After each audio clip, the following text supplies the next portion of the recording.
Credit cards, are they your friend or a potential enemy?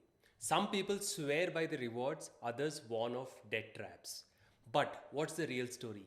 Can a credit card actually be a smart financial tool or is it too risky? Today we are diving into whether credit cards are good or bad and more importantly, if they are right for you. We will break down the warnings, share tips on how to use them like a pro, and even show you how to potentially earn up to 30% or more in value using credit cards responsibly.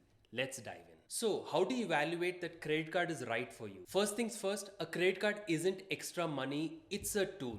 Think of it like a debit card with benefits but with a catch. Unlike a debit card that draws directly from your bank, a credit card lets you pay later, which comes with certain perks but also a lot of risks. If you struggle with budgeting or tend to overspend, a credit card might not be your best friend. For people who carry balance month to month, credit cards becomes extremely costly due to high interest rates. So, if you think you would end up paying only the minimum balance, it's worth reconsidering as those interest charges will add up very fast. However, if you're someone who can pay off their balances every month, a credit card can actually be a great financial tool. You will earn rewards, build credit, and get access to perks like cashbacks, discounts, or even free travel. But it's all about responsibility. Use it right, you are winning. Use it wrong, you're piling on debt. Now, if you're putting yourself in the latter category, let me tell you to hold your horses because you must also be aware of common warnings about these credit cards as well. One of the biggest pitfalls of credit card is the high interest rate. If you don't pay off the full balance, the interest kicks in and it's not a small percentage. Credit cards annual percentage rates can go as high as 40 to 45%. Just imagine buying an iPhone for 36,000 in a flashy online sale and ending up paying more than 50,000 for it if you carry a balance for too long. That's why treating it like a debt is risky. Then there are number of fees, foreign transaction fees, annual fees, late payment fees. Some premium cards from American Express and other banks charge high annual fee as well. So, if you are not maximizing those rewards, your fee would outweigh the benefits. And foreign transaction fees can sneak up on you if you are not careful while traveling. Lastly, the risk of falling into debt is real. Credit cards are easy to swipe and overspending is common. If you treat it like extra money, you'll end up spending more than you planned. Now, here's a part you were eagerly looking forward to and are probably unaware of as well. How to earn returns with your credit cards. The trick to maximizing returns from a credit card is to use it like a debit card. People don't use credit card the way it should be. And when I say debit cards, I don't mean using your credit cards literally like your debit card and withdrawing cash from the ATMs because interest can start accumulating immediately without any grace period at an annualized rate of over 42%. What I actually mean is never look at credit cards as debt. This can crumble your finances with a whopping 40 to 45% interest. Instead, use it like a debit card.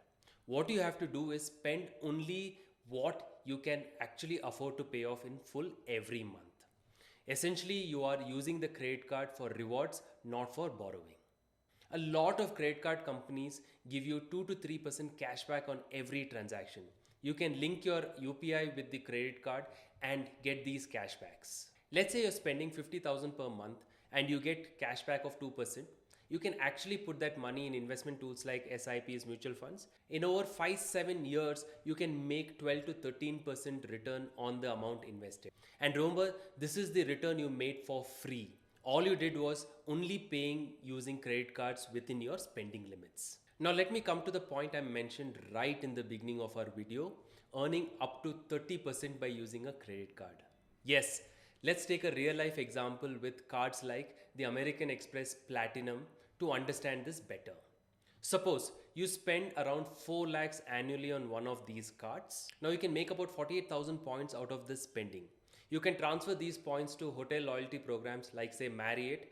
It could yield even higher value if redeemed strategically.